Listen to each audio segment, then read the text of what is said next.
Welcome back. And today on our Thanksgiving side dish series, I'm going to be showing you guys how to make my $1,000,000 mac and cheese, okay? I personally feel like the Beyonce of Thanksgiving side dishes is cornbread dressing, but if we're talking about Kelly, I'll definitely say that it's mac and cheese, okay? No shade. I love mac and cheese, and madisthebomb.com, and it's super easy to make, and you're going to be the star of the dinner. Now, let's get into it.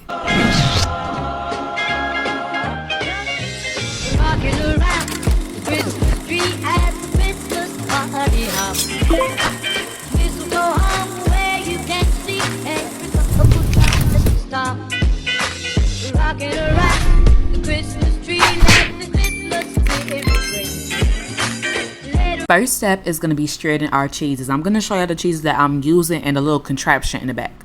I use mozzarella cheese, and I also use this white smoked cheddar from Murray's or Murray's. I get it from Kroger usually, but I think I've seen it at Publix. I don't know where y'all stay at, but whatever they sell, like Murray's cheddar and cheeses, they should have a smoked white cheddar. That's my secret ingredient. I don't use smoked Gouda, but if you can't find smoked white cheddar, use Sharp or use smoked Gouda or Munster. I also use Colby Jack cheese and a little bit of sharp cheddar cheese because I hate sharp cheddar cheese. I just feel like it don't taste good.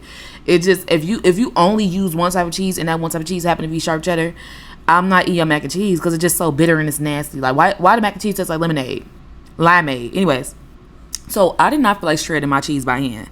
So I went ahead and invested in an electric cheese grater. And baby, don't worry, I will link it in my Amazon store. I didn't even feel like getting a cheese grater that you have to crank by hand. I want everything to be very effortless this Thanksgiving, and I want everything to be contributing to my soft life, okay? Because my back already about to be big, so I'm not finna sit up there and put more stress on my back by shredding cheese by hand just to look cool. So I went ahead and bought this machine. It's linked in my Amazon storefront. I'll have it down below.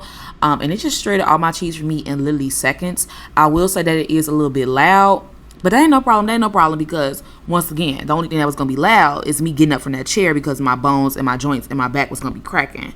So definitely worth the investment. Ain't gonna lie, it sound like a tornado, but that's cool. Of course, we got some chicken broth going. I got about I'd say about 12 cups. Girl, I don't know. Just fill the pot up with chicken broth. Okay? About 64 ounces, 12 cups.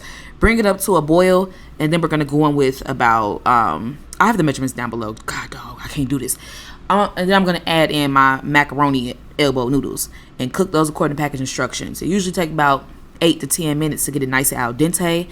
And then I'm going to let our... why can't I talk today? Jesus. Then I'm going to work on our mac and cheese sauce. So as you see me doing right here, I have some butter that I'm melting over medium heat.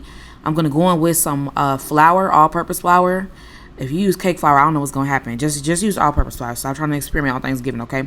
We're going to use a whisk, and we're going to go ahead and constantly whisk our little mixture of flour and butter, okay? I'm doing equal parts. So usually if I'm doing a bigger pan, I'll do 4 tablespoons of melted butter to 4 tablespoons of flour, but I'm at a smaller portion in a 9x9 dish, so I cut it in half, and I did about 2 tablespoons of each. So 2 tablespoons of butter, 2 tablespoons of flour.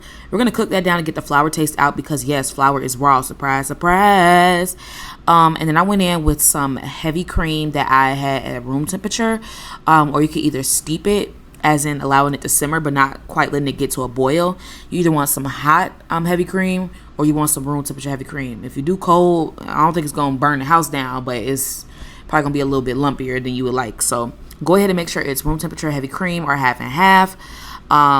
And just go in with that and whisk it until it's nice and smooth.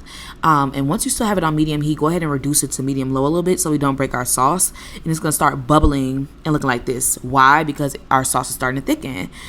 In this step, I like to season it to taste because I hate a bland mac and cheese. I feel like any dish that you make, you should season in every step.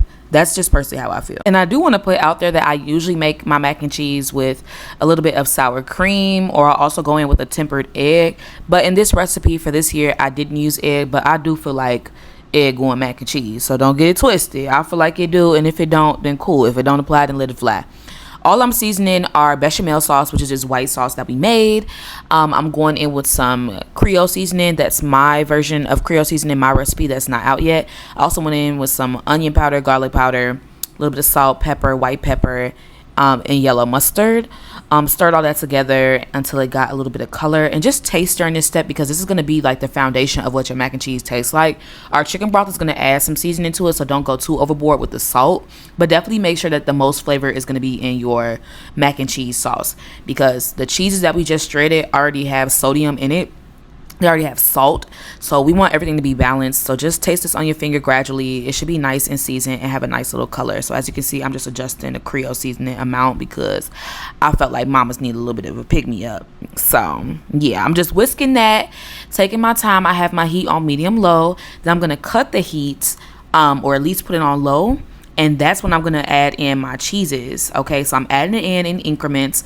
I believe for this recipe, I only did like about 2 cups or maybe 1.5 cups of cheese to the cheese sauce in this step. And then I went ahead and added in about 3/4 of a cup more once I added in my noodles. But we'll get to that step in a second. So as you see me doing here, I'm adding in my first cup or cup and a half of cheese sauce. And this step, you can just determine how cheesy you want it to do. So like I said, the heat, the residual heat from us making the sauce, you see the heat coming off the pan is going to cook it. You don't need to have this on medium high because it's going to break the sauce and it's just going to be a hot mess. We don't want no naked noodles that are dancing in cheese sauce. No, we want it to be nice and coated. We want it to look like a sexy Stouffer's, okay? You'll see what I'm talking about in a second. So I did not rinse off my noodles. Of course, you can do that, but I just took them right out of the pasta water, added a little splash of the pasta water, like about half a tablespoon, and tossed the noodles right inside the cheese sauce. In this step as well, you can go ahead and add a little bit more seasoning if you need to. Like I said, seasoning is going to be subjective, but I did off camera add a little bit more Creole seasoning, and I'm looking for a certain texture. I did feel like mine was a little bit loose, so I went ahead and added in a little bit more cheese. And just vibe out during this step. You can tell by what the texture is, if your family is going to like it or not, or if your person is going to like it or not.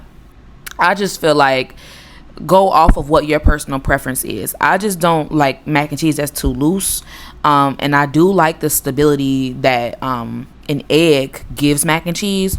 But if you're making a stovetop mac and cheese, this step is going to definitely determine how thick and how cheesy the mac and cheese is going to be until we get towards the layering part. But I just go ahead and after I add in all my cheese and seasonings, I just do like a little scoop method where I pick it up and see how much of a cheese pull I'm getting and how thick it is and how slow it falls off the spoon. So I like that texture. I think it's cool. I think I did add a little bit more cheese, but neither here nor there. If you can't do too much cheese, girl, I don't know what to tell you because it's Thanksgiving. So right now I have a 9x9 baking dish. Our oven is preheated to 375 degrees. It's been doing so for about 15 minutes while we've been cooking everything. So I grease my baking sheet either with some Baker's Joy, or you can do some butter, like some softened butter, and rub it on the bottom. We're going to go in with half of our mac and cheese and then layer it with a little bit more cheese. I'm doing about 3/4 of a cup to 1 cup of cheese in between each layer. So put our first half down, put about 3/4 of a cup to 1 cup of cheese. I recommend doing mozzarella so we can have a nice little pool. And then I went on top with our remaining half, and I'm going to top it with some more of our cheeses, which is just going to be some Colby Jack, our smoked white cheddar. It's also going to be some sharp cheddar just to give it that nice orange color. And some people add paprika and a little bit of parsley. I don't do that on my mac and cheese, but it will give it a nice, beautiful little color. Then we're going to go in with our aluminum foil. We're going to cover the top, just seal it, because the first half of us baking is going to be for 30 minutes covered with aluminum foil, just to let it get nice and melty. I'm going to put it on the middle rack, just to get it nice and evenly cooked, and let that do its thing at 375 for about 30 minutes. We're going to check it halfway through, make sure ain't nothing burning, okay? But don't try not to open the oven that much because, yeah, we don't want to lose heat, because the oven goes down a couple degrees every time we open it. After we put our mac and cheese back in the oven, I increased the heat to 400 degrees Fahrenheit and allowed it to cook for about 20 more minutes, 15 to 20 more minutes. And then we're going to let it sit for about 15 minutes just so it can get nice and creamy like this. If you dig into it too fast, it's not going to have no, stability to it. It's going to be loose and runny, and you're going to come in my comments blaming me. Don't do that.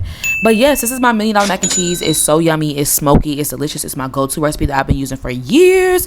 And if you guys use this Thanksgiving, make sure you thank me later. The full written recipe is in my ebook. Love y'all and happy Thanksgiving.